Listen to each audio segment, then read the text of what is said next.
দ্বীনি ইলম শিক্ষা করা প্রত্যেক মুসলমান নরনারীর উপরে ফরজ। কতটুকু ফরজ? কেউ কেউ বলেন একজন নিজে দ্বীনের উপরে পরিপূর্ণ চলার জন্য যতটুকু ইলমে দ্বীন দরকার শেখা ফরজ। আবার কেউ কেউ বলেন না, আর একটু বেশি শিখতে হবে। কতটুকু বেশি? আল্লাহ তাআলা কোরআনুল কারীমের মধ্যে বলেন, ইয়া আইয়ুহাল্লাযীনা আমানু কু আনফুসাকুম ওয়া আহলিকুম নারা। আল্লাহ তাআলা বলেন, হে ঈমানদারেরা, নিজে জাহান্নামের আগুন থেকে বাঁচো, অধীনস্থদেরকেও বাঁচাও। নিজে কেমনে বাঁচবা? বলে আল্লাহ তাআলার আদেশ নিষেধ মান্য করার মাধ্যমে নিজে জাহান্নাম থেকে বাঁচো। অধীনস্থদের কেমনে বাঁচাইবা? বলে তাদেরকে দ্বীনের উপরে পরিচালনা করার মাধ্যমে বাঁচাও। নিজে চলার মাধ্যমে বাঁচো, অধীনস্থদেরকে চালানোর মাধ্যমে বাঁচাও। এখন বলেন, আমি আপনি যদি পরিপূর্ণ দ্বীনের উপরে চলতে যাই, ইলমে দ্বীন অর্জন করার দরকার আছে না নাই? নিজে যদি চলতে চাই ইলমে দ্বীন দরকার, তাইলে আরেকজনকে যদি চালাইতে চাই ওই চালানোর জ্ঞান দরকার আছে না নাই? তাহলে কতটুকু শিখতে হবে? বলে কমপক্ষে নিজে এবং নিজের অধীনস্থদেরকে দ্বীনের উপরে চালানো যায় এই পরিমাণ ইলমে দ্বীন শিক্ষা করা প্রত্যেক মুসলমান নরনারীর উপরে ফরজ। এখন বাস্তবতা হইল, আমাদের সমাজের অনেক মানুষ আছে নামাজি, ভালো মানুষ, 5 ওয়াক্ত নামাজ পড়ে, কিন্তু আফসোস এই পরিমাণ ইলমে দ্বীন সে শিক্ষা করে নাই। তাহলে তো সে গুনার মধ্যে আছে, ঠিক কিনা বলেন? এখন শিখবো কেমনে? এক এক কথায় আসলে এক একটা শুধু বাড়তে থাকে। আমি চাইতেছি কমাইতে, এটা আরো বাড়ে। শিখবো কেমনে? শেখার পদ্ধতিটা কি? আমাদের ছোট ছোট বাচ্চা যারা আছে এদেরকে আমরা মাদ্রাসায় দিলে, নুরানি মাদ্রাসায় দিলে এগুলো শিখতে পারবে, ঠিক কিনা বলেন? শুনেন, যে জামানা আসতেছে, আগামী প্রজন্ম দ্বীনহীন হয়ে যায় কিনা, দ্বীন শূন্য হয়ে যায় কিনা, তাদেরকে তো নাস্তিক মুরতাদ বানানোর জন্য আমাদের পাঠ্যপুস্তকের মধ্যে নাস্তিক্যবাদ, সেকুলারিজম, ধর্মহীনতা, সমকামিতা সহ সকল ধরনের পাপাচার শিক্ষা দেওয়ার অপচেষ্টা চলতেছে, ঠিক কিনা বলেন? আমরা বুঝতেছি যে এই শিক্ষার দ্বারা আমাদের সন্তান জান্নাতের রাস্তা বহুদূর, ওর জাহান্নামে এলো দৌড়ায় দৌড়ায় যাবে। কেউ চায় না যে তার সন্তান বদ্দীন হোক। তাহলে কি করার দরকার? বলে সন্তানদেরকে আগে দ্বীন শেখাইতে হবে। আপনি আগে আপনার সন্তানটাকে মাদ্রাসায় দিবেন, দ্বীন শিখাবেন। একটা ছেলে যদি নুরানিতে 3, 4 পর্যন্ত পড়ে, আশা করা যায় ওই ছেলেটা জরুরতে দ্বীন তথা দ্বীনের উপরে চলার জন্য যতটুকু জ্ঞান অর্জন করা ফরজ, ততটুকু আলহামদুলিল্লাহ সে অর্জন করে ফেলে। তাহলে কি হইল? আপনি তাকে যে এই যে দ্বীনের উপরে চালানোর জন্য দ্বীন শেখাইলেন, এটা তার হক আপনার উপরে ছিল। আপনি যেই বাপ, ডাক্তারের বাপ, ইঞ্জিনিয়ারের বাপ, অনেকে এসে গর্বের সাথে বলে আমার 3 পোলা ডাক্তার। আপনি ডাক্তার বানাইছেন, ঠিক আছে, টাকা কামাইবে, অসুবিধা নাই, কিন্তু এই ডাক্তারকে যদি আপনি ওই পরিমাণ দ্বীন শেখানোর ব্যবস্থা না করেন, ওই ডাক্তার যদি কিয়ামতে জাহান্নামে যায়, আপনি বাপরে আগে জাহান্নামে নেওয়ার ব্যবস্থা সে করবে, ঠিক কিনা বলেন? এজন্য জাগতিক লাইনে যা বানান না কেন সেটা পরের হিসাব, কিন্তু তার ভিত্তিমূলক শিক্ষাটা দ্বীনি শিক্ষায় দেন। এটা এখন আমাদের জন্য সর্বোচ্চ জরুরি, কারণ আমাদের সন্তানদের ক্লাস 3 থেকেই নাস্তিক বানানোর কর্মকাণ্ড এরা চালু করে দিচ্ছে, ঠিক কিনা বলেন? সন্তান আপনার, ভবিষ্যৎ আপনার সন্তানের, চিন্তা করবেন, সিদ্ধান্ত নেবেন, এটাও আপনারা।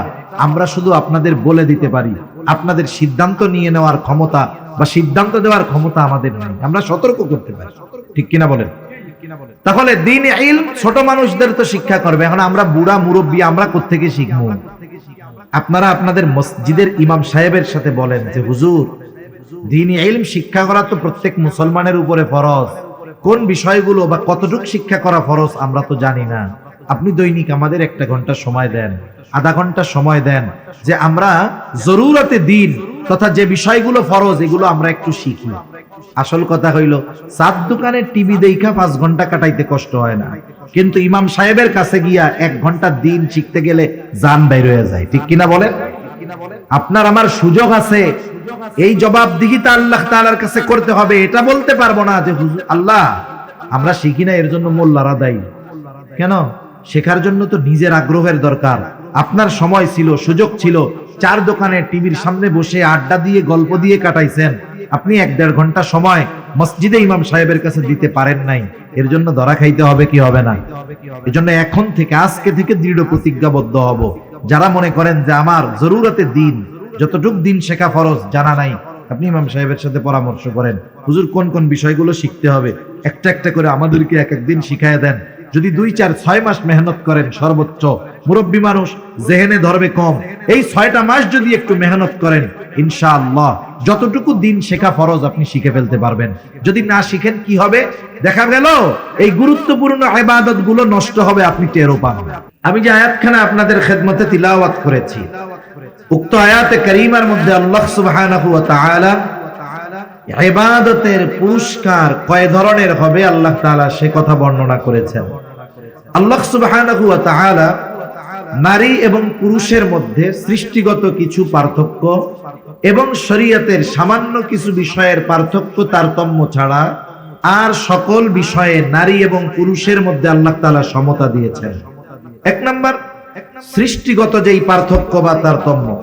সৃষ্টিগত পার্থক্য কি? আল্লাহ তাআলা নারীকে স্পেশাল কিছু বৈশিষ্ট্য দিয়েছেন যেগুলো পুরুষকে দেন নাই, আবার পুরুষকে কিছু বৈশিষ্ট্য আল্লাহ তাআলা দিয়েছেন যেগুলো নারীকে দেন নাই। নারীর ওই বৈশিষ্ট্যগুলো দেখে আমরা বুঝতে পারি, বলতে পারি ইনি একজন নারী। পুরুষের বৈশিষ্ট্যগুলো দেখে আমরা বলতে পারি ইনি একজন পুরুষ। নারীর বৈশিষ্ট্য কি এগুলো বলার প্রয়োজন নাই, এমনিই আপনারা বুঝবেন। পুরুষের বৈশিষ্ট্য কি এগুলো বলা লাগে না, এগুলো এমনিই বোঝা যায় যে পুরুষের দাড়ি ওঠে, পুরুষের চেস্ট বুক সমান থাকে, হ্যাঁ, এই ধরনের কিছু আলামত আছে। আল্লাহ তাআলা পুরুষের কণ্ঠের ভিতরে একটা কর্কশতা, শক্ত শক্ত ভাব দিয়েছেন। নারীদের ব্যাপার কি? সৃষ্টিগতভাবে যেগুলো দেখা যায়, আল্লাহ সুবহানাহু ওয়া তাআলা তাদেরকে দাড়ি দেন নাই, তারা লম্বা চুল রাখে, তাদের কণ্ঠের মধ্যে কোমলতা আল্লাহ তাআলা দান করেছেন।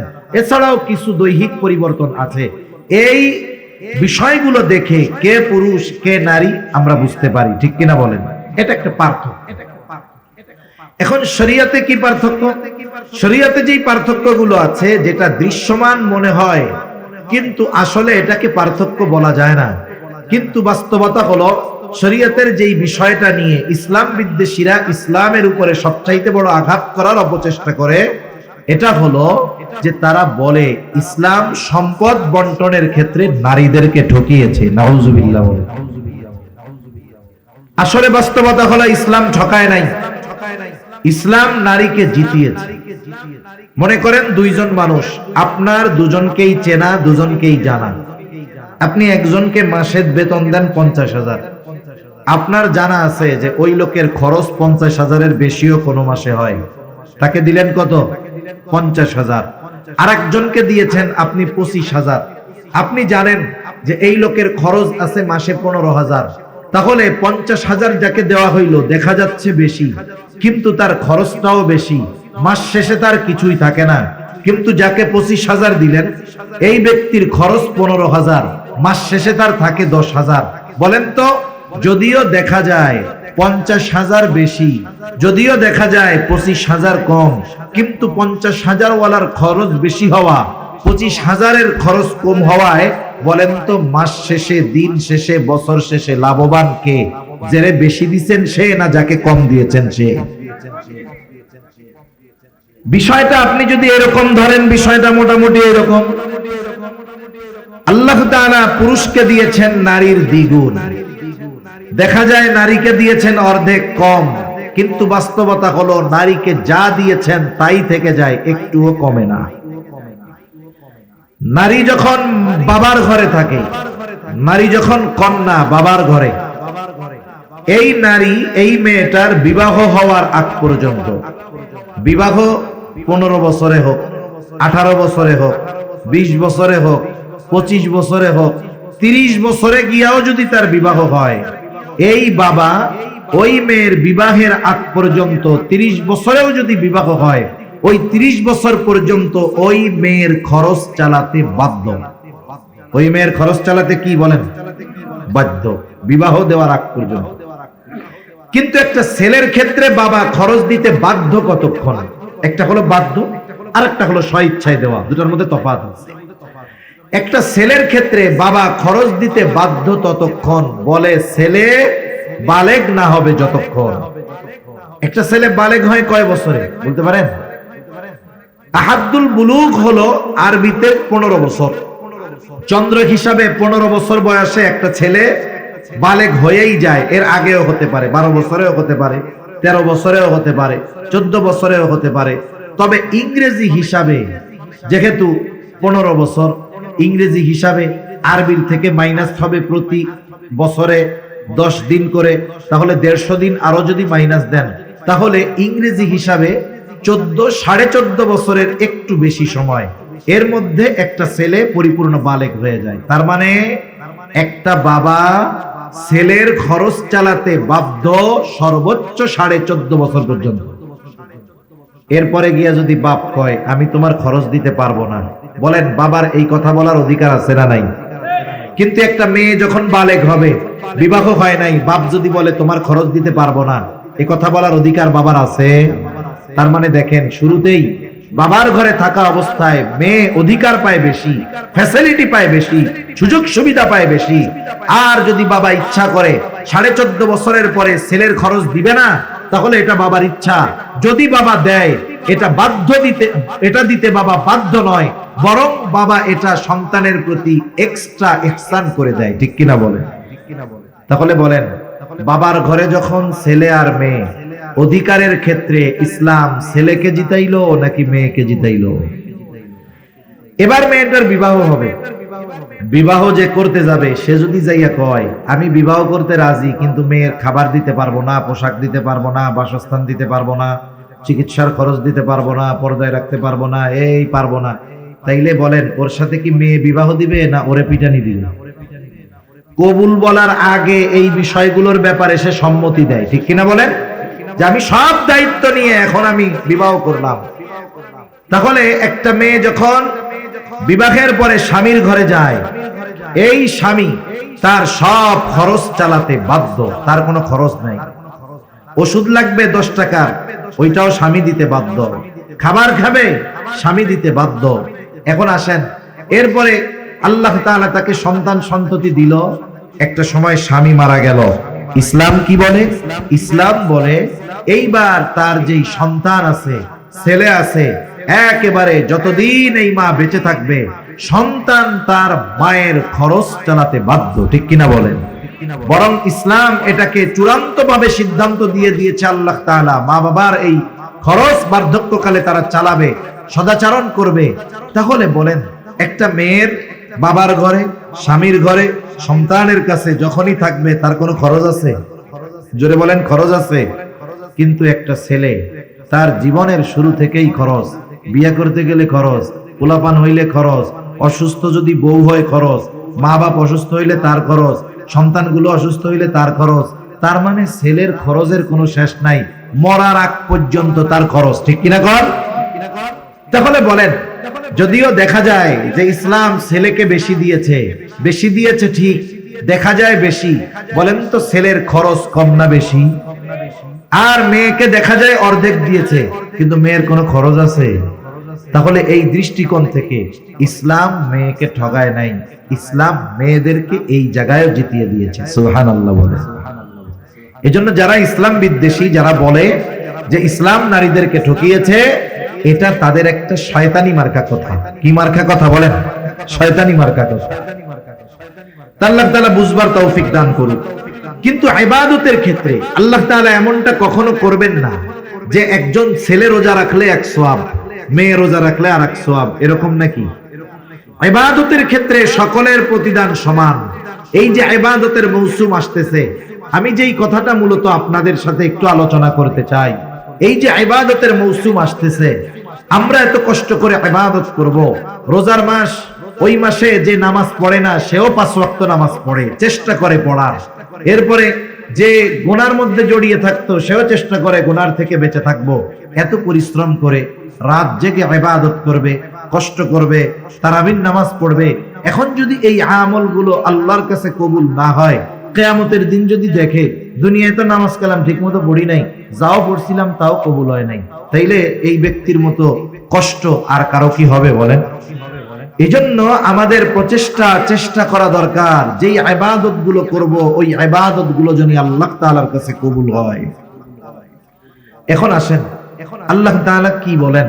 আল্লাহ তাআলা বলেন কারিন আও উনসা ওয়া হুয়া মুমিন ফালানুহিয়ান্নাহু হায়াতান তাইয়্যিবা ওয়ালানাজজিয়ান্নাহুম আজরাহুম বিআহসানি মা কানু ইয়ামালুন।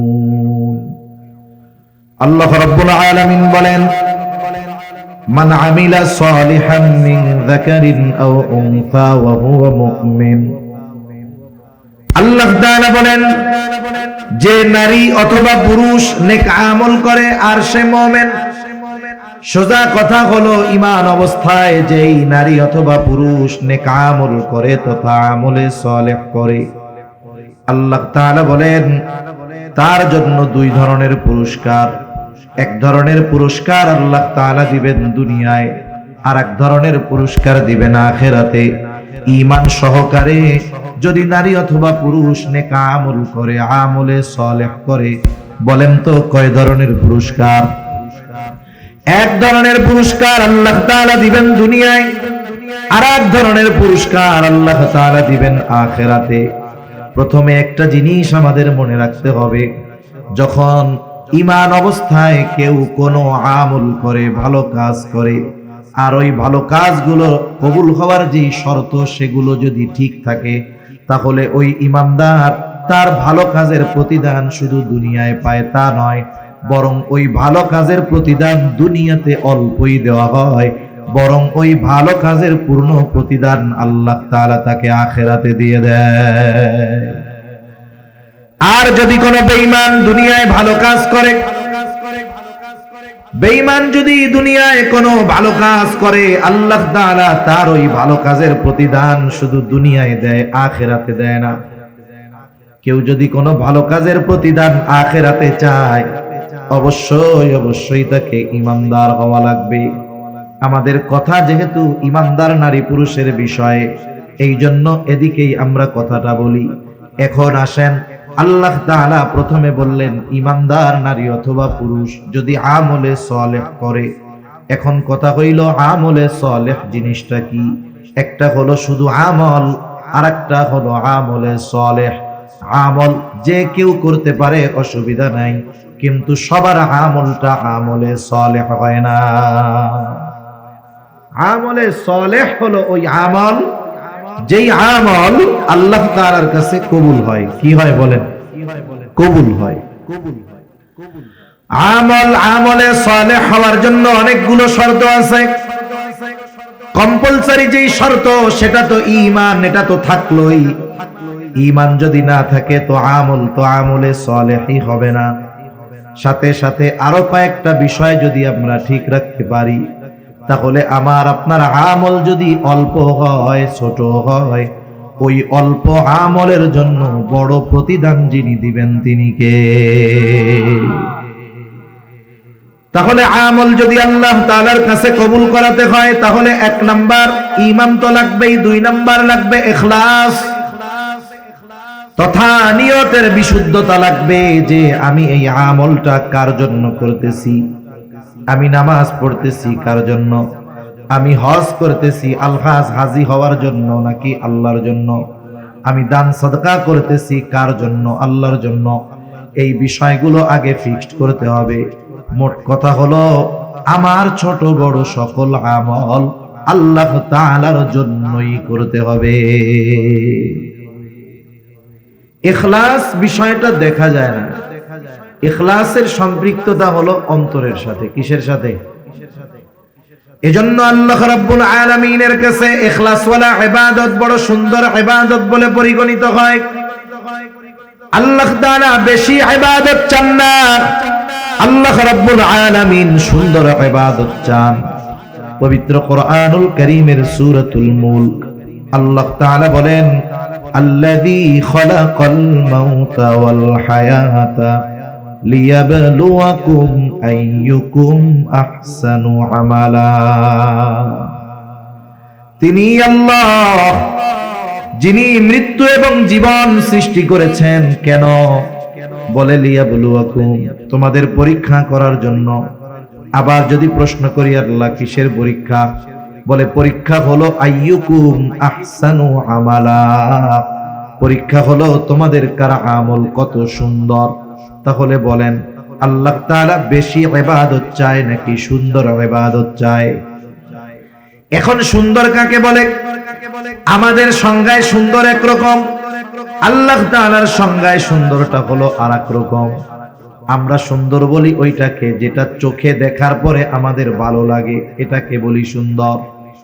কিন্তু আল্লাহ তাআলার কাছে সৌন্দর্যের সম্পর্কটা হলো অন্তরের সাথে। যদি আল্লাহ তাআলার কাছে চেহারা সৌন্দর্যের কারণে সুন্দর বলে বিবেচিত হইতো, তাহলে ওই আফ্রিকার মানুষগুলো এরকম দামি মানুষ হতে পারতো না। আল্লাহ তাআলার কাছে আফ্রিকার অনেক কালো মানুষের দাম অনেক। হযরত বেলাল রাদিয়াল্লাহু তাআলা আফ্রিকান লোক, কালো, বলেন তো আল্লাহর কাছে দাম কম না বেশি? তাহলে আল্লাহ তাআলার সংজ্ঞায় সুন্দর কারা? নবীজি বলেন ইন্নাল্লাহা লা ইয়ানজুরু ইলা সুওয়ারিকুম ওয়ালাকিন ইয়ানজুরু ইলা কুলুবিকুম।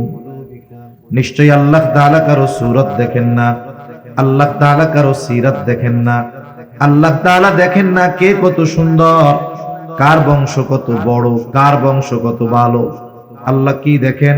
বলে ওয়ালাকিন ইয়ানজুরু ইলা কুলুবিকুম, বরং আল্লাহ তাআলা দেখেন কার অন্তর কেমন, কার হৃদয়টা কেমন।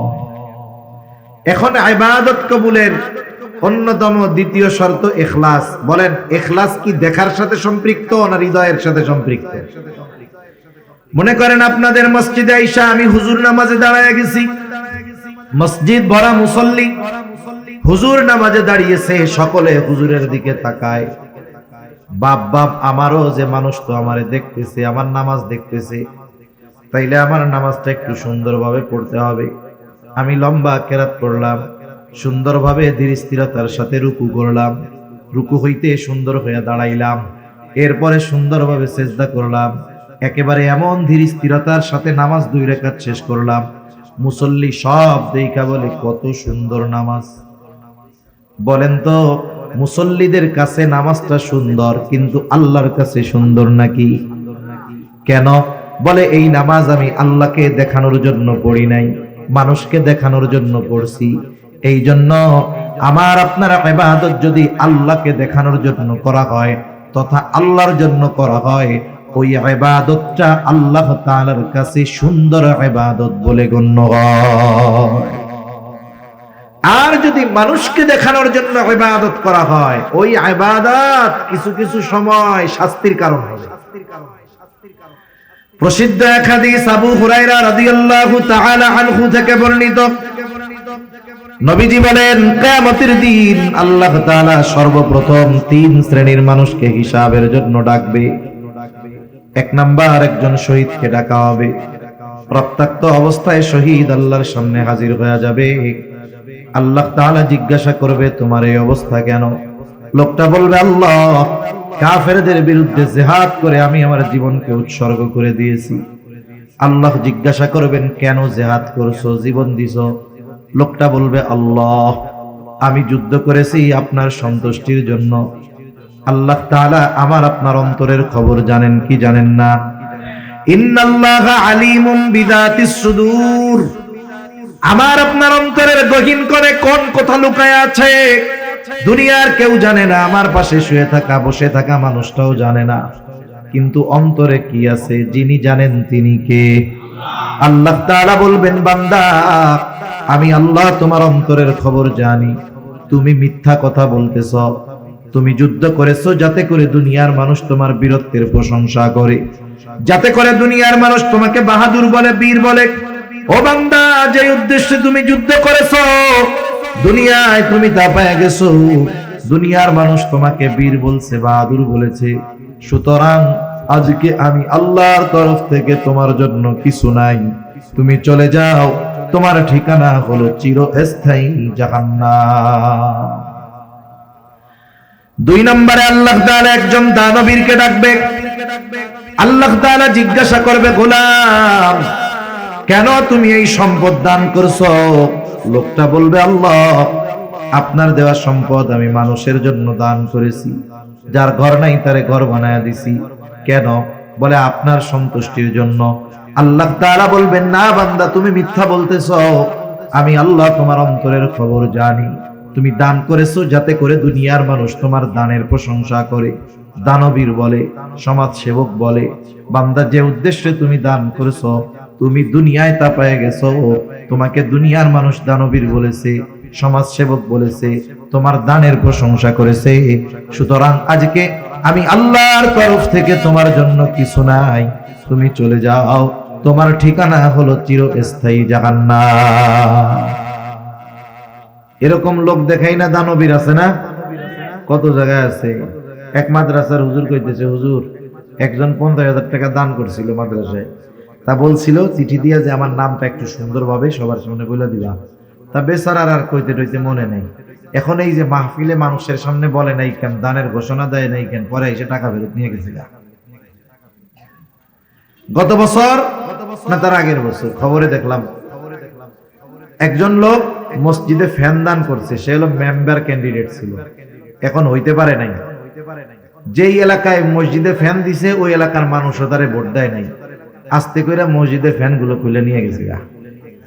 এইরকম দান যদি কোটি কোটি টাকাও করা হয়, কোনো লাভ আছে? দানবীর হওয়ার লাইগা দান করে লাভ নাই, ভোট পাওয়ার লাইগা দান করে লাভ নাই, কোনো দাম নাই এইসব, ঠিক কিনা বলেন? তৃতীয়তে আল্লাহ তাআলা একজন কারি সাহেবকে ডাকবে, আলেমকে ডাকবে। আল্লাহ তাআলা জিজ্ঞাসা করবে, বান্দা কেন কোরআন শিখেছো, কেন ইলম অর্জন করেছো? লোকটা বলবে, আল্লাহ কোরআন শিখেছি আপনার সন্তুষ্টির জন্য। আল্লাহ তাআলা বলবে, না বান্দা তুমি মিথ্যা বলতেছো, তুমি কোরআন শিখেছো যাতে করে মানুষ তোমার তিলাওয়াতের প্রশংসা করে, তুমি আলেম হয়েছো যাতে মানুষ তোমারে আলেম বলে। মানুষের প্রশংসা পাওয়ার জন্য ইলম অর্জন করেছো, কোরআন শিখেছো, যে উদ্দেশ্যে অর্জন করেছো তা দুনিয়ায় তুমি তা পেয়ে গেছো।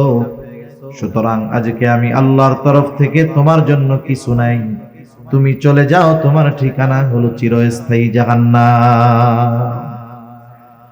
তাহলে দুনিয়াতে মানুষ ইবাদত করার পরেও যদি ওই ইবাদত আল্লাহর জন্য না হয়, ওই ইবাদত আখিরাতে নাজাতের কারণ হবে না, বরং ধরা পড়ে যাওয়ার কারণ হতে পারে, ঠিক কিনা বলেন? এজন্য আমরা আমাদের ছোট বড় সব ইবাদত কার জন্য করব বলেন? মানুষকে দেখানোর জন্য কোনো ইবাদত করব না। 2 নাম্বার যেই জিনিসটা দরকার সেটা হলো ইবাদত করতে হবে, তবে সেটা সুন্নাত তরিকায়, আল্লাহর জন্য করতে হবে, সুন্নাত তরিকায় করতে হবে। ইবাদতের পদ্ধতিটা হবে নবীজির দেখানো পদ্ধতি অনুসারে। দুনিয়াতে এমন কোন ইবাদত নাই যে ইবাদত সুন্নাত তরিকায় নাই, বরং সুন্নাত তো হলো এমন এক পরশ পাথর, যেই পরশ পাথর যদি দুনিয়ার কোন কাজের সাথে লাগায় দেওয়া হয় ওটাও ইবাদত হয়ে যায়। সুবহানাল্লাহ। যেমন দৈনিক আমাদের কিছু কাজ থাকে, জরুরত ছাড়া পায়খানা প্রস্রাব করা, খানা দানা খাওয়া, এটা প্রতিনিয়তই আমরা করি কি করি না? কেউ যদি দৈনিক 10 বার বাথরুম করে সওয়াব হবে নাকি? কোনো দৈনিক যদি 10 বার বাথরুম করতে যায় সওয়াব হবে? যদি একবারও না যায় গুনাহ হবে। গুনাহ হবে না, সওয়াব হবে না, এমন এক কাজ। কিন্তু এই কাজটা যদি নবীজির তরিকায় করে, কার তরিকায়? নবীজির পদ্ধতিতে যদি এই সুন্নাহ এইভাবে যদি কাজটা করে, জরুরতটা যদি সারে। মনে করেন একজন মানুষ ফজরের নামাজের জন্য ঘুম থেকে উঠছে, নামাজে যাবে, বলে আছে হইল আর 20 মিনিট, মসজিদের দিকে রওনা হবে। ইতিমধ্যে জরুরতে চাপ দিছে, লোকটা চিন্তা করতেছে ওযু তো করে ফেললাম, আবার জরুরতে চাপ দিল। কিন্তু যদি জরুরত না সারি, যদি নামাজের মধ্যে জরুরতে চাপ দেয়, ফজরের নামাজে এমনিতেই ইমাম একটু কেরাত লম্বা করে, ঠিক না? যখন জরুরতে চাপ দিবে নামাজের মধ্যে, নামাজের একাগ্রতা নষ্ট হবে। আর যখন জরুরতে চাপ দিবে নামাজে দাঁড়ানো অবস্থায় যদি কষ্ট হয়, ইমাম সাহেব সূরা কাউসার পড়লেও মনে হবে যে বাকারা পড়তেছে। কথা বুঝেন নাই? পড়তেছে ইন্না আতাইনা কাল কাউসার। এখন আমার তো পেটের মধ্যে অবস্থা খারাপ, কি মনে হবে যে কি রে, এই সূরাও দেখি শেষ হয় না। উনি চিন্তা করলো তাহলে আমি জরুরত সেরেই নামাজে যাই, ওযু করছি তাতে কি? জরুরত সেরে যদি নামাজে যাই, নামাজের মধ্যে একাগ্রতা হবে, প্রশান্তির সাথে নামাজটা শেষ করা যাবে। এই নিয়ত করে উনি বাথরুমের জন্য রওনা হইলেন। বাথরুমে ঢোকার আগে প্রথম সুন্নাত হইল মাথাটারে ঢাইকা ঢুকতে হবে। কি ঢাইকা ঢুকবো বলেন? মাথা ঢেকে ঢুকবো। বিজ্ঞান এখন বলে বাথরুমে মাথা ঢেকে ঢুকাটা জরুরি। আর নবীজি ১৫০০ বছর আগে জানায় দিছেন, তোমরা যখন ইস্তেনজায় যাইবা খালি মাথায় নয়, বরং মাথাটা ঢাইকা যাইবা। এই মাথা ঢাকতে হবে টুপি দিয়া হোক আর গামছা রুমাইল দিয়া হোক। বিজ্ঞান বলে কেন ঢাকতে হবে? বলে মাথার চুল আর মাথার যেই চামড়া এটা বেশ স্পর্শকাতর। স্পর্শকাতর হওয়ার কারণেই দেখবেন যে খুশকি যত সব মাথার মধ্যে হয়, চুল যত ছোট হোক, কিছুদিন সাবান টাবান না দিলে খুশকি হয় কি হয় না? আমরা তো কত ছোট ছোট চুল রাখি, এখন তো আমার হিসাবে বড় হয়ে গেছে। তাই ছোট অবস্থায় শ্যাম্পু কয়েকদিন না করলে মাথার মধ্যে খুশকি হয়ে যায়। কেন? বলে মাথার চামড়া ময়লা টানে বেশি, ব্যাকটেরিয়া টানে বেশি, জীবাণু টানে বেশি। চুলটা ওইরকম জীবাণুর সাথে ওর একটা সম্পর্ক ভালো, এই জন্য ধুলাবালি ময়লা ব্যাকটেরিয়া চুল টানে, এবং এই মাথার স্ক্রিন চামড়া ও ব্যাকটেরিয়াকে খুব কাছে টানে। এই জন্য মাথা ডাইকা যদি যাওয়া হয় তাহলে ওই জায়গার ব্যাকটেরিয়া বাথরুমের মধ্যে যেগুলো থাকে ওগুলো মাথার সাথে এর কোনো সংযোগ হবে না, বাইচে থাকা যাবে। আচ্ছা দেখেন, চুল ছোট হইলেও খুশকি পড়ে যায়, এই জায়গা দিয়ে ময়লা হয়ে যায়। কিন্তু দেখেন তো অনেক মুরব্বীর দাড়ি আছে, জিজ্ঞাসা করেন তো দাড়ির মধ্যে কোনোদিন খুশকি হয়েছে নাকি? দাড়িতে খুশকি হয়, তার মানে এই জায়গার চামড়া আর এই জায়গার চামড়ার মধ্যে কি আছে? তফাৎ আছে। এটা বলতেছে বিজ্ঞান এখন। আর নবীজি ১৫০০ বছর আগে বলছে মাথা ঢাইকা বাথরুমে যাও। আমরা সুন্নাত অনুযায়ী আমল করব। স্পেশাল যদি কোনো ফজিলত থাকে দুনিয়ার, ওইটা এমনিই পাবো, ঠিক কিনা? এরপরে বাথরুমে যখন ঢুকবে, ঢোকার আগে দোয়া পড়বে। আমি বড় বড় সুন্নাত গুলা বলতেছি। বাথরুমে ঢোকার আগে দোয়া পড়বে। অনেকে বোঝে না, বাথরুমের মধ্যে ঢুইকা এরপরে দোয়া পড়া এরপরে বসে না। আগে দোয়া পড়তে হবে, এরপরে ঢুকবে। বাম্পা দিয়ে ঢুকবে, বাথরুমের মধ্যে বসবে, জরুরত সারবে। টিস্যু থাকলে টিস্যু, ঢিলা কুলুপ থাকলে ব্যবহার করবে, পরিষ্কার পরিচ্ছন্ন হবে পানি দিয়া। ভেতরে যদি অজুর ব্যবস্থা থাকে অজু করে বের হবে, আর যদি অজুর ব্যবস্থা না থাকে সে বের হয়ে আসবে ডান পা দিয়ে। বের হওয়ার পরে দোয়া পড়বে। এই যে দেখেন জরুরতটা সারলো কেন? বলে নামাজের সুবিধার্থে। কোন পদ্ধতিতে সারছে? বলে সারছে হলো নবীজির তরিকায়। এই কাজটা এমনি করলেই করতে পারতো, কিন্তু যখন নবীজির সুন্নাতকে এই কর্মের সাথে লাগায় দিল, এই কর্মটাও তার আমলনামায় সওয়াব যোগ হওয়ার কারণ হয়ে গেল। যেখানে দুনিয়াবি কাজগুলো যদি নবীর তরিকায় করা হয়, এইটায় সওয়াব পাওয়া যায়। আর ইবাদত অবশ্যই অবশ্যই এটা সুন্নাত তরিকায় করতে হবে, ঠিক কিনা বলেন? এজন্য অনেক সময় বলে না যে আমরা সুন্নাত তরিকায় নামাজ পড়বো। এই সুন্নাত তরিকার নামাজ শিখতে হয়। আমরা উলামায়ে কেরাম, ইমাম সাহেব, এনাদের কাছ থেকে গিয়ে নামাজটা কি করব? শিখবো। যে কোনো ইবাদতের সুন্নাত পদ্ধতি আছে। এত নয়েজ কেন ভাই? মাত্রাতিরিক্ত নয়েজ। আওয়াজও এত মিষ্টি না, কর্কশ। মনিটরের আওয়াজ হবে একবারে সফট, নরম, কানে এসে লাগতেছে। তাহলে যে কোনো ইবাদত এটা করব কোন তরিকায়? বলে সুন্নাত তরিকায়। কি তরিকায়? সুন্নাত তরিকায়। তাহলে ইবাদত কবুলের প্রথম শর্ত, প্রধান শর্ত ঈমান, 2 নাম্বার শর্ত ইখলাস, 3 নাম্বার শর্ত হলো সুন্নাত, 4 নাম্বার শর্ত হলো যেই ইবাদত করবে ওই ইবাদতের মাসলা মাসাইল গুলো জানবে। একজন মানুষ নামাজ পড়বে, বলেন তো নামাজের কিছু জরুরি মাসলা মাসাইল আছে না নাই? এগুলো জানার দরকার। এই জন্য নবীজি সাল্লাল্লাহু আলাইহি ওয়াসাল্লাম বলেন, তলাবুল ইলমি ফারিদাতুন আলা কুল্লি মুসলিম। দ্বীনি ইলম শিক্ষা করা প্রত্যেক মুসলমান নরনারীর উপরে ফরজ। কতটুকু ফরজ? কেউ কেউ বলেন একজন নিজে দ্বীনের উপরে পরিপূর্ণ চলার জন্য যতটুকু ইলমে দ্বীন দরকার শেখা ফরজ। আবার কেউ কেউ বলেন না, আর একটু বেশি শিখতে হবে। কতটুকু বেশি? আল্লাহ তাআলা কোরআনুল কারীমের মধ্যে বলেন, ইয়া আইয়ুহাল্লাযীনা আমানু কু আনফুসাকুম ওয়া আহলিকুম নারা। আল্লাহ তাআলা বলেন, হে ঈমানদারেরা, নিজে জাহান্নামের আগুন থেকে বাঁচো, অধীনস্থদেরকেও বাঁচাও। নিজে কেমনে বাঁচবা? বলে আল্লাহ তাআলার আদেশ নিষেধ মান্য করার মাধ্যমে নিজে জাহান্নাম থেকে বাঁচো। অধীনস্থদের কেমনে বাঁচাইবা? বলে তাদেরকে দ্বীনের উপরে পরিচালনা করার মাধ্যমে বাঁচাও। নিজে চলার মাধ্যমে বাঁচো, অধীনস্থদেরকে চালানোর মাধ্যমে বাঁচাও। এখন বলেন, আমি আপনি যদি পরিপূর্ণ দ্বীনের উপরে চলতে যাই, ইলমে দ্বীন অর্জন করার দরকার আছে না নাই? নিজে যদি চলতে চাই ইলমে দ্বীন দরকার, তাইলে আরেকজনকে যদি চালাইতে চাই ওই চালানোর জ্ঞান দরকার আছে না নাই? তাহলে কতটুকু শিখতে হবে? বলে কমপক্ষে নিজে এবং নিজের অধীনস্থদেরকে দ্বীনের উপরে চালানো যায় এই পরিমাণ ইলমে দ্বীন শিক্ষা করা প্রত্যেক মুসলমান নরনারীর উপরে ফরজ। এখন বাস্তবতা হইল, আমাদের সমাজের অনেক মানুষ আছে নামাজি, ভালো মানুষ, 5 ওয়াক্ত নামাজ পড়ে, কিন্তু আফসোস এই পরিমাণ ইলমে দ্বীন সে শিক্ষা করে নাই। তাহলে তো সে গুনার মধ্যে আছে, ঠিক কিনা বলেন? এখন শিখবো কেমনে? এক এক কথায় আসলে এক একটা শুধু বাড়তে থাকে। আমি চাইতেছি কমাইতে, এটা আরো বাড়ে। শিখবো কেমনে? শেখার পদ্ধতিটা কি? আমাদের ছোট ছোট বাচ্চা যারা আছে এদেরকে আমরা মাদ্রাসায় দিলে, নুরানি মাদ্রাসায় দিলে এগুলো শিখতে পারবে, ঠিক কিনা বলেন?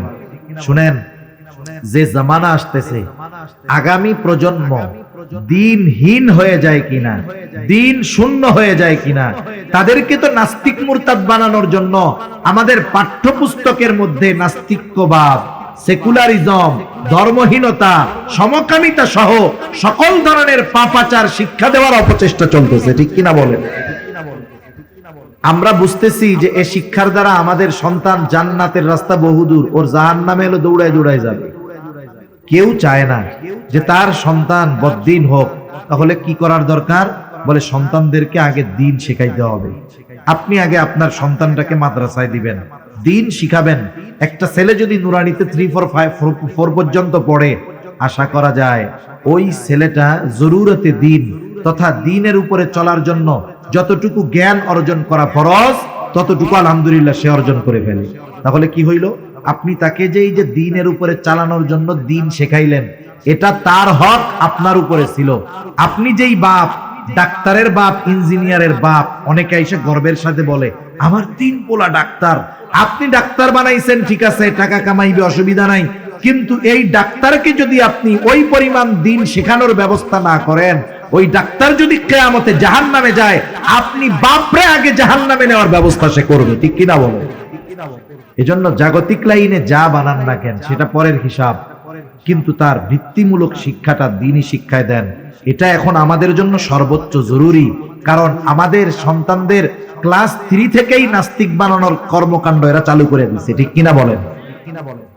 সন্তান আপনার, ভবিষ্যৎ আপনার সন্তানের, চিন্তা করবেন, সিদ্ধান্ত নেবেন, এটাও আপনারা।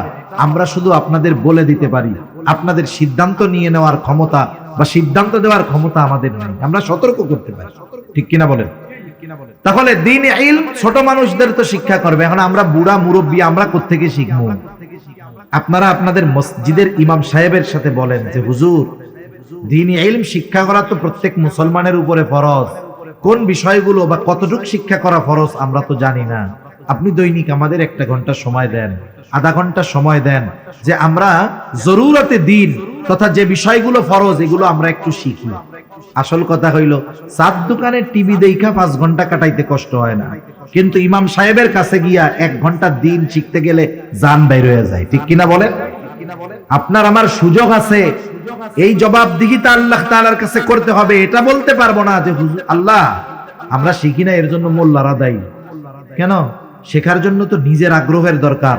আপনার সময় ছিল, সুযোগ ছিল, 4 দোকানে টিভির সামনে বসে আড্ডা দিয়ে গল্প দিয়ে কাটাইছেন, আপনি 1-1.5 ঘন্টা সময় মসজিদে ইমাম সাহেবের কাছে দিতে পারেন নাই, এর জন্য ধরা খাইতে হবে কি হবে না? এজন্য এখন থেকে, আজকে থেকে দৃঢ় প্রতিজ্ঞাবদ্ধ হব।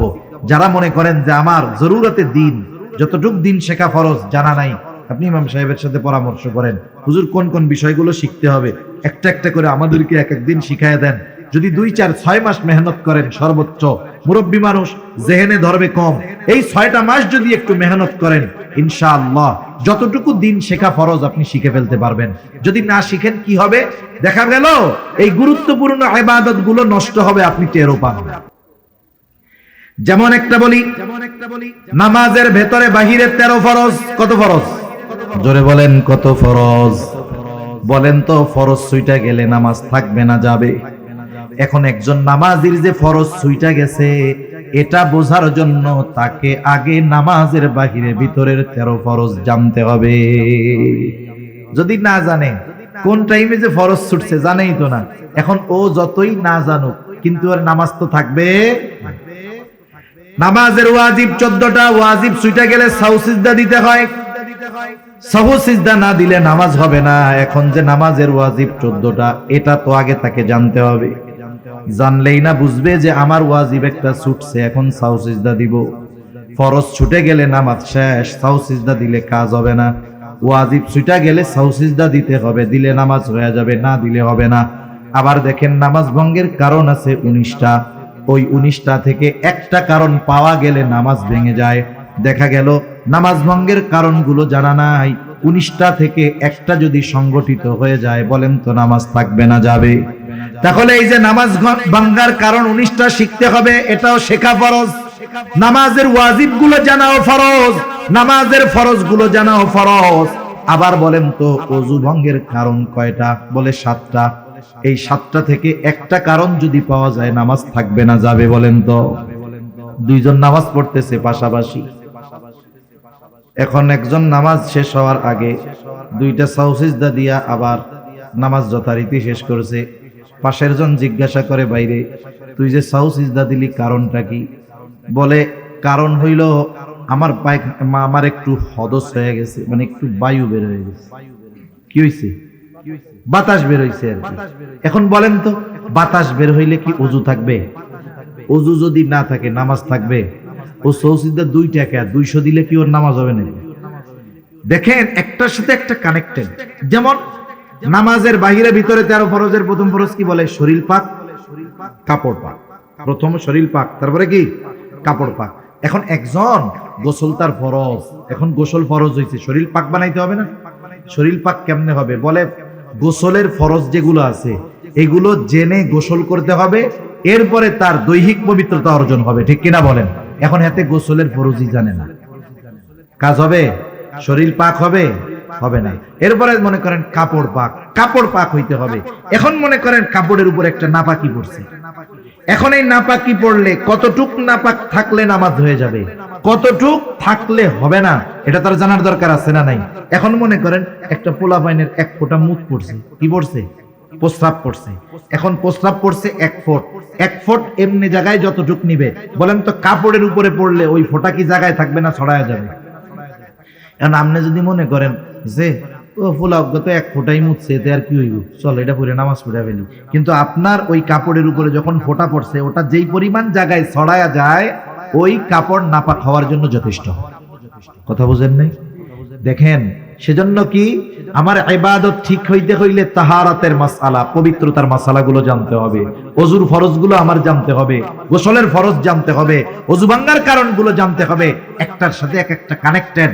আসল বিষয় হলো এগুলো সমাজের অনেক মুসল্লি জানে না, শিখতেও চায় না। ঠিক কিনা বলেন? শিখতে চায় না কেন?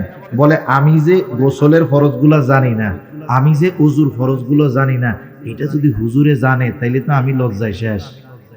শরম না? শরম। হুজুরের মাঝে মধ্যে গরম কথা কয়, পোলা 3টা বিদেশে থাকে তো গরম কথা কয় হুজুরে। এখন যেই হুজুরে এত গরম কথা কই, সেই হুজুর জানে যদি আমি ওযু ভাঙার কারণ জানি না, তাহলে লজ্জা না? এই যে আপনি লজ্জায় হুজুরের কাছে গেলেন না, শিখলেন না, দুনিয়ায় একটু লজ্জা পাইলেও আখেরাতে ডান্ডা বাড়ি খাওয়া লাগতো না। ঠিক কিনা বলেন? এজন্য এই সব বিষয়ে লজ্জা শরম করা যাবে না, এসব বিষয়ে লজ্জা পাওয়া যাবে না। ওলামায়ে কেরামের কাছে গিয়ে, মসজিদের ইমাম সাহেবের কাছে গিয়ে এই বিষয়গুলো প্র্যাকটিক্যাল ভাবে আমাদের শিখতে হবে। শিখবো তো ইনশাআল্লাহ। তাহলে এত কষ্ট করে ইবাদত করলাম, যদি এই বিষয়গুলো না জানার কারণে ইবাদত না হয়, তাহলে এর চাইতে কষ্টের আর কিছু আছে? একজন করে নাই, শাস্তি খাইছে, ভালো কথা। আপনি কইরা কবুল হয় নাই, শাস্তি খাইলেন, তাহলে কষ্ট বেশি লাগবে কি লাগবে না? আমি আপনি জানি না জানি, যদি ফরজ ছুটে যায় নামাজ শেষ। যেমন আগুন জ্বলতেছে, এখন আগুন, একজন হাত দিছে আগুনের মধ্যে, এখন ওই লোকের জানা নাই যে আগুনে হাত দিলে হাত পুড়ে যায়, তার জানা নাই। কিন্তু এই না জানা সত্ত্বেও সে যদি আগুনে হাত দেয়, আগুন কি বলবে নাকি লোকটা তো জানে না, আমি পুড়ায় দেই, তাহলে এবারের মতো মাফ করে দেই? মাফ করবে নাকি পুড়ায় দিবে? আগুনের পোড়ানো কত কঠিন। আপনি আমি মাসালা জানি না, নামাজ পড়তে দাঁড়াইছি, এ ব্যর্থতা আমার, এ ব্যর্থতা আপনার। উচিত ছিল তো ইবাদতটা করার আগে ইবাদতটা যথাযথভাবে শিখে নেওয়া, ঠিক কিনা? আগে ছিল, আমরা যখন ছোটবেলায় মক্তবে পড়ছি নামাজ আয়াতে, যে আমাদেরকে আমাদের মা বাবা ফজরের নামাজের জন্য ডাকতো না কেন? বয়স তো 5 বছর, নামাজ ফরজ হইছে নিয়ে হলো, কিন্তু 5 বছর 6 বছরে মক্তবে না গেলে খবর ছিল। তার মানে আমরা ওই সময় গিয়ে মক্তবে গিয়ে ইবাদত করার পদ্ধতি শিখছি। যখন একটু বড় হইছি, ওই যে 7 বছর 8 বছর বয়স হইছে, নামাজ তো শিখে গেছি, এখন ফজরের সময় না উঠলি পিটাই। তার মানে আগে শেখার জন্য পিটাইছে, যে আগে শিখবে এরপরেই না পড়বে। যখন শিখে গেছি এরপরে পড়ার জন্য চাপ দিছে। তাহলে বলেন, নামাজ পড়ার আগে নামাজের মাসলা মাসাইল গুলো জানা জরুরি না? তাহলে দেখেন তো আমরা কত মানুষ আছি যে আমাদের এই ইলম গুলো জানা নাই। সেজন্য আমার অনুরোধ, রোজা আসতেছে, রোজা ভাঙ্গার কারণও জানার দরকার, রোজার ফরজ গুলো জানা দরকার। আমরা আমাদের ইমাম সাহেব ওলামা একরামের কাছে শিখে পরামর্শ করে শিখবো তো ইনশাআল্লাহ। একটু একটু করে দৈনিক শিখলে বছর শেষে দেখবেন অনেক শেখা হয়ে গেছে। সেজন্য অনুরোধ করব, এই দুনিয়ার লজ্জার চিন্তা বাদ দিয়া আখেরাতের ডান্ডা পিটানির কথা চিন্তা করেন, তাইলে এই লজ্জা আর লজ্জা মনে হবে না। তাহলে ইবাদত কবুলের প্রথম প্রধান গুরুত্বপূর্ণ কম্পালসারি শর্ত হলো ঈমান। 2 নাম্বার ইখলাস, 3 নাম্বার সুন্নাত, 4 নাম্বার যে ইবাদত করবে অবশ্যই ওই ইবাদতের ব্যাপারে পূর্ণ ইলম অর্জন করতে হবে। 5 নাম্বার তার খাবারটা হতে হবে হালাল খাবার। কি খাবার? জোরে বলেন। উপার্জনটাও হালাল হতে হবে, খাবারটাও হালাল হতে হবে। অনেক মানুষ আছে খাবার হালালের ব্যাপারে খুব সচেষ্ট সতর্ক, কিন্তু উপার্জনের ব্যাপারে কোনো টেনশন নাই। যা পায়, ওই যে ছোটবেলায় কবিতা পড়ছি, পুঁটি মাছ পাই না একটা যদি পাই, অমনি দইরা গাপুস গুপুস খাই। এই গাপুস গুপুস করে খাওয়া লোক আছে না নাই? জাজ বিচার নাই, এটা হালাল না হারাম দেখে না, পয়সা পাইছে আর পকেটে ভরে, আছে না নাই কন্যা? অথচ হালাল উপার্জন করা, হালাল খাবারের নিয়তে হালাল কর্ম করা, হালাল উপার্জন করা, এটা ইবাদত। নবীজি সাল্লাল্লাহু আলাইহি ওয়াসাল্লাম বলেন, কাসবুল হালালি ফরিদাতুম বাদাল ফরিদা। ফরজ ইবাদতের পরে অন্যতম ফরজ ইবাদত হলো হালাল উপার্জন করা। কোন ব্যক্তি যদি হালাল উপার্জনের নিয়তে হালাল কর্ম করে আর যদি ফরজ ইবাদত গুলো যথাযথভাবে করে, এই ব্যক্তি যখন হালাল খাওয়ার নিয়তে, হালাল উপার্জনের নিয়তে হালাল কর্ম করে, তার ওই হালাল কর্মটাও তার আমলনামায় ইবাদত হিসাবে যোগ হয়ে যায়। সেজন্য যারা হালাল কর্ম করে, কর্ম ছোট হইলেও লজ্জা পাওয়ার কোনো কারণ নেই। একজন অটো চালায়, সিএনজি চালায়, অন্যের জমিনে কামলা দেয়, সে যদি এই পরিশ্রমটা, এই হালাল কর্মটা হালাল রুজির জন্য করে, হালাল উপার্জনের নিয়তে করে এই হালাল কাজ, তাহলে এটা তার কি হবে বলেন? ইবাদত হবে। কিন্তু আফসোস, আমাদের দেশের মানুষ কেউ যদি সুযোগ পায় হারাম উপার্জনের, ওই হারামের নাম পাল্টাইয়া ওরা খাওয়া শুরু করে। যেমন সমাজে অনেক চাকরি আছে, ওই চাকরি হইলে কয় আলহামদুলিল্লাহ, আমার আর বেতনের টাকায় হাত দেওয়া লাগবে না। নাউজুবিল্লাহ। কেন বেতনের টাকায় হাত দেওয়া লাগবে না কেন? কয় বকশিস টকশিস যা পামো তাতেই তো কাম সারা। সরকারি চাকরি করে বকশিস, এটা ঘুষের নাম দিছে, ঘুষের কয়েকটা নাম আছে, একটা দিছে বকশিস, চা পানের টাকা, স্পিড মানি। এখন আবার কতক লোক এই ঘুষের টাকারে হাদিয়ার নাম দিয়া চালায়। নাউজুবিল্লাহ বলেন। হাদিয়ার ব্যাপারে নবীজি বলেন, হাদিয়া আদান প্রদানে মহব্বত বাড়ে, এটা দেওয়া সুন্নত, নেওয়া সুন্নত। আর এই ঘুষ নিয়ে বানাইছে হাদিয়া। নাউজুবিল্লাহ বলেন। বলে কিছু হাদিয়া দিয়েন, কামটা কইরা দিব না। কোন জায়গায় কি জিনিস ব্যবহার করতে হয় বুঝে না। এটার নাম দিছে স্পিড মানি। আপনি সরকারি অফিসে যাবেন, দেখবেন কামের গতি নাই, যেই টাকা দিবেন বলে ওই টাকায় গতি বেড়ে যায়, এই জন্য এটার নাম কি? স্পিড মানি। নাউজুবিল্লাহ। এই যে টাকাগুলো খাইতেছে, এখন ঘুষ মনে করে খায় না, ও উল্টা মনে করে ওইটা মনে হয় ওর পাওনাটা হক। ঘুষ খায় কি মনে করে? এখন না, হক মনে করে। আল্লাহ ওদের হেদায়েত দান করুক, সকলে বলি আমিন। আর রাশি ওয়াল মুরতাশি ওয়ার রায়েশ, ঘুষখোর, ঘুষ দাতা, ঘুষ গ্রহিতা, ঘুষ দাতা, ঘুষ গ্রহিতা, মধ্যস্থতাকারী, এই তিনজনই সমান অপরাধী। তিনজনই কি বলেন না? সমান অপরাধী। বান্দার হক নষ্ট করে এরা। সেজন্য অনেকে উপার্জনের ক্ষেত্রে হালাল না হারাম যাচাই করে না। সেজন্য আমরা সমাজে দেখি অনেক নামাজি মানুষ ঘুষ খায়, কিন্তু নাম পাল্টায় খায়, মনে করে ওর জন্য বৈধ। এখন বলেন তো, ঘুষ খাওয়া নিঃসন্দেহে হারাম, কেউ যদি এটাকে হালাল মনে করে খায় তার ঈমান থাকবে নাকি চলে যাবে? সেজন্য সাবধান, আমাদের উপার্জনটা আমরা হালাল করব। আবার দেখেন, অনেকে কর্ম করে হারাম, কিন্তু উপার্জন পরিশ্রমের উপার্জন। একজন এক জায়গায় কাজ করে, এক রেস্টুরেন্টে কাজ করে, কথার কথা, ওই জায়গায় তাকে শুধু মানুষকে পানি দিতে হয় না, লাল পানিও দেওয়া লাগে। লাল পানি চিনেন তো? মদ পরিবেশন করতে হয়, এর বিনিময়ে মাস শেষে সে বেতন পায়। এখন নবীজি বলতেছেন, যারা মদের সাথে সম্পৃক্ত 10 শ্রেণীর মানুষ, এরা সব আল্লাহর লানত প্রাপ্ত। এর মধ্যে এক শ্রেণীর মানুষ কারা কারা বলে যে মদ পরিবেশন করে। এখন বলেন, যে ওই রেস্টুরেন্টে চাকরি করে, যেখানে মদ দেওয়া লাগে মানুষরে, তার এই কর্মটা হালাল না হারাম? তাহলে তার কর্ম হালাল হতে হবে, উপার্জনও হালাল হতে হবে। অনেকের কর্ম হালাল, কিন্তু উপার্জনের মাধ্যমটাকে বানায় ফেলছে সে হারাম। সে বেতন পাইতো কর্মের কারণে, ঠিক আছে, অসুবিধা নাই, কিন্তু ওই যে আলাদা ইনকাম করা শুরু করছে, ওইটা কি হইলো বলেন? হারাম। তাহলে শর্ত দুইটা, কর্ম হালাল, বিনিময়টাও কি হইতে হবে? হালাল। এই হালাল উপার্জনের নিয়তে যে হালাল কর্ম করবে, তাহলে এই কর্মটাও তার আমাল নামায় ইবাদত বলে যোগ হবে। সুবহানাল্লাহ বলে। এরপরে খাবারটা হতে হবে হালাল। যে কথা বলতেছিলাম, যে অনেকে উপার্জনের ক্ষেত্রে কোনো টেনশন নাই, যা পাইছে তাই নাই, কিন্তু খাবার হালালের ব্যাপারে সচেষ্ট সতর্ক থাকে। বাজারে গিয়া গোশত কেনার আগে কসাইরে জিজ্ঞাসা করে, বিসমিল্লাহ কইয়া গরু জবাই দিছস? মানে আল্লাহর নাম কইয়া কি গরু জবাই দিছিলি? যদি আল্লাহর নাম সাইডা ইচ্ছা কইরা বাদ দিয়ে, আল্লাহর নাম বাদ দিয়ে গরু জবাই দেয়, ওই গরুর গোশত তো আর হালাল থাকবে না। থাকবে? কত সচেষ্ট। পকেটের মধ্যে টাকা পয়সা ঠিকই, ঘুষের দোকানে যায় কসাইরে জিজ্ঞাসা করে যে বিসমিল্লাহ কইয়া গরু জবাই দিছিলি নাকি? এরকম লোক আমাদের সমাজে আছে। কসাই তো চালাক কম না। কসাই কি বলে? বলে এই ভুল আমি করি না, নামাজ কালাম পড়ি না, এটা আমার পাপ, আল্লাহ চাইলে মাফ করে দিবে। ইচ্ছা করে যদি বিসমিল্লাহ বাদ দিয়া গরু জবাই দেই, এই গরুর গোশত হালাল থাকবে না, যারাই খাবে সবাইরে হারাম খাওয়ানো হবে, আমার কবিরা গুনাহ হবে, বান্দার হক নষ্ট হবে। এত হিসাব দিতে রাজি নাই, এই জন্য গরু জবাই দেওয়ার সময় বিসমিল্লাহ কইতে ভুলি নাই আমরা। এবার খুশির ঠেলায় বলে রমজান মাস চলে আসছে তো, বাংলাদেশ যা 800 টাকা গরুর কেজি, কয়দিন পরে 2000-1000 টাকা হয়ে যায় কিনা ঠিক নাই, তাহলে দে রোজার মাসে সেহরির খাওয়ানি গরুর গোশত দে 10 কেজি দে আমাকে। এখন বলেন, সুন্দর মতো হালাল গরুর গোশত কেনার সময় পকেট থেকে টাকা দিছে, এটা কি? জোরে বলেন, এটা কি? আরে হারাম টাকা দিয়ে হালাল কিনলো, সে তো হারামের মতোই, ঠিক কিনা বলেন? এজন্য আমাদের উপার্জনটাও হালাল হতে হবে, খাবারটাও হালালই হওয়া লাগবে। এখন যাদের খাবার উপার্জন হারাম, হারামের সাথে যারা তাদের নিজের জীবনটাকে জড়ায় ফেলছে, এদের বড় বড় কয়েকটা ক্ষতি। 1 নাম্বার ক্ষতি, যে হারাম খায় তার দোয়া আল্লাহ তাআলা কবুল করে না।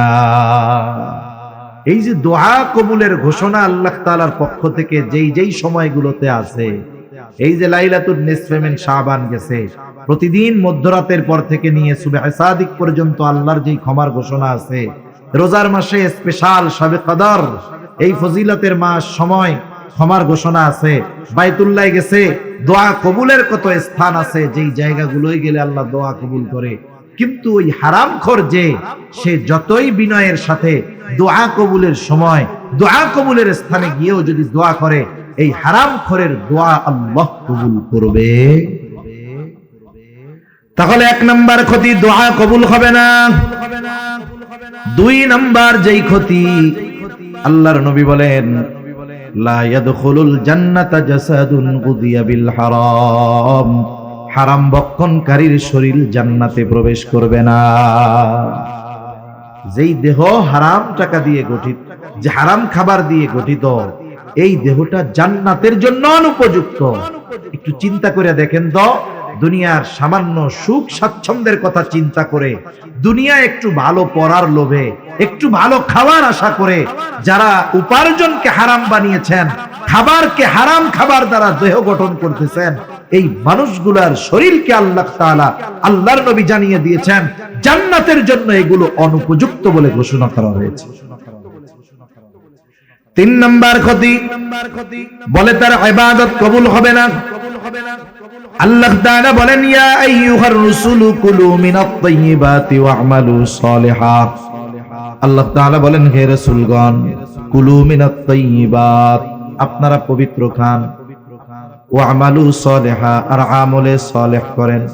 বুজুর্গানে দ্বীন বলেন, আল্লাহ ওয়ালাদের জবানে শুনেছি, যার খাবার পবিত্র হয় না তার ইবাদত আল্লাহর কাছে কবুল হয় না। যারা খাবার পবিত্র হয় না তার আমলে সালেহ হয় না। তার মানে খাবার পবিত্র দরকার, এরপরে যদি আমল করে অন্যান্য শর্তগুলো যদি ঠিক থাকে তার ইবাদত আল্লাহ তাআলা কবুল করে নেয়। হারাম খাবারের চতুর্থ, হারামের চতুর্থ ক্ষতি, বলে হারামকে যদি কেউ হালাল মনে করে ঈমান থাকে না। কেউ যদি হারামকে হালাল মনে করে ঈমান থাকবে?